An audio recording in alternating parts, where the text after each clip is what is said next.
کتاب وہ ہے، اور یہ ایک چھوٹا سا دیباچہ ہے، کتاب کے پہلے دیباچہ آتا ہے۔ تو حیات دنیاوی جو ہے اس کی حیثیت اس کتاب کے دیباچے کی، کتاب زندگی جو ہے وہ تو کھلے ہی موت کے بعد۔ سورہ عنکبوت میں فرمایا وَإِنَّ الدَّارَ الْآخِرَةَ لَهِيَ الْحَيَوَانُ لَوْ كَانُوا يَعْلَمُونَ، حقیقت میں تو آخرت کا گھر ہے، اصل گھر، وہ اصل زندگی ہے۔ اللہم لا عیش الا عیش الآخرہ، یہ جہاد میں قتال کے وقت صحابہ کرام اللہم لا عیش الا عیش الآخرہ، اے اللہ آخرت کی زندگی کے سوا کوئی زندگی نہیں، یہ کوئی زندگی نہیں ہے ہماری۔ آدمی بلبلا ہے پانی کا، کوئی زندگی نہیں ہے۔ ایک لمحے کا تو آپ کو یقین نہیں ہے کہ آپ زندہ رہیں گے۔ ہاں بلائے رکھیں اپنی موت کو، دوسری بات ہے، کیا پتا مسجد سے نکلیں اور راستے میں کہیں آپ کا ایکسیڈنٹ ہو، کیا پتا۔ لیکن ہم اسے دور رکھتے ہیں، اپنے تصور سے دور رکھتے ہیں۔ تو اللہم لا عیش الا عیش الآخرہ، اور حضور جواب میں فرماتے تھے فاغفر للانصار والمہاجرہ، تو اے اللہ یہ انصار اور مہاجرین کی جماعت جو تیری راہ میں قتال کر رہی ہے، ان کی مغفرت فرما دے، ان کے گناہوں کو معاف فرما دے۔ تو اس اعتبار سے اب یا تو وہ کام کرو جس سے تمہاری دنیا کی کوئی ضرورت پوری ہو، ضرورت، یہ نہیں کہ دنیا کی خواہشات جو ہیں وہ تو سمجھئے کہ طول عمل پھیلتا جاتا ہے ربڑ کی طرح معاملہ۔ ضرورت ایک ہے تعیش، فراوانی، زیادہ سے زیادہ سہولتیں، یہ نہیں، ضرورت۔ یا تو دنیا کی کوئی ضرورت پوری ہو، اور یا آخرت کے اندر انسان کو اس کا اجر و ثواب مل سکے۔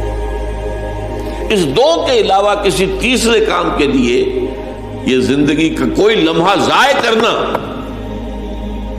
یہ ایمان اور اسلام کے منافی ہے۔ اس کا مطلب ہے آپ کو آخرت پر یقین نہیں۔ یہی وجہ ہے سورہ مومنون میں فرمایا قد افلح المؤمنون الذین هم فی صلاتهم خاشعون والذین هم عن اللغو معرضون۔ لغو کام کہتے ہیں جو بے فائدہ، بیٹھے ہیں تاش کھیل رہے ہیں، بھائی کون سی تمہاری دنیا کی ضرورت پوری ہوئی، یا تم نے آخرت میں کچھ کمایا اس سے؟ ایک اصطلاح ہمارے یہاں پیسٹائم، وقت گزارنے کے لیے مشغلہ، یہ وقت ایسی حقیر شے نہیں ہے،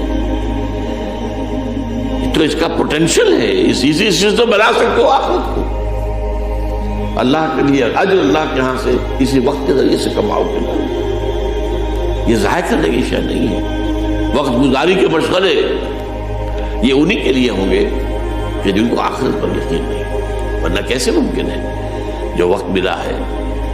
اگر آپ سبحان اللہ والحمدللہ ولا الہ الا اللہ واللہ اکبر اسی کا مٹ کیجیے،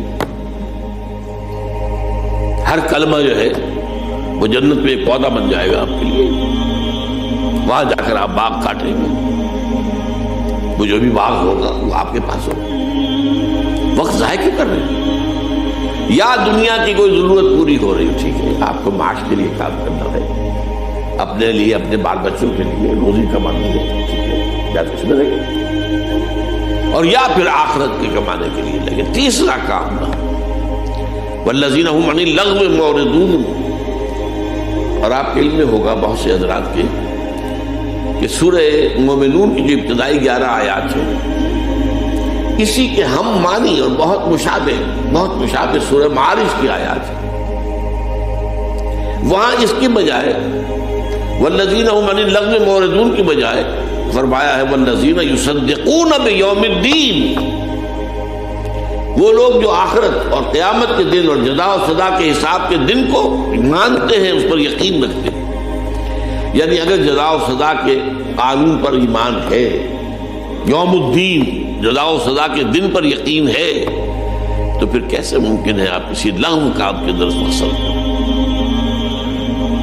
بلکہ سورہ فرقان میں فرمایا گیا وعباد الرحمن الذین یمشون فی الارض ہونا وَإِذَا خَاطَبَهُمُ الْجَاهِلُونَ قَالُوا سَلَامًا، اور اسی میں آتا ہے کہ وہ لغو میں اذا مروا باللغو مروا کراما،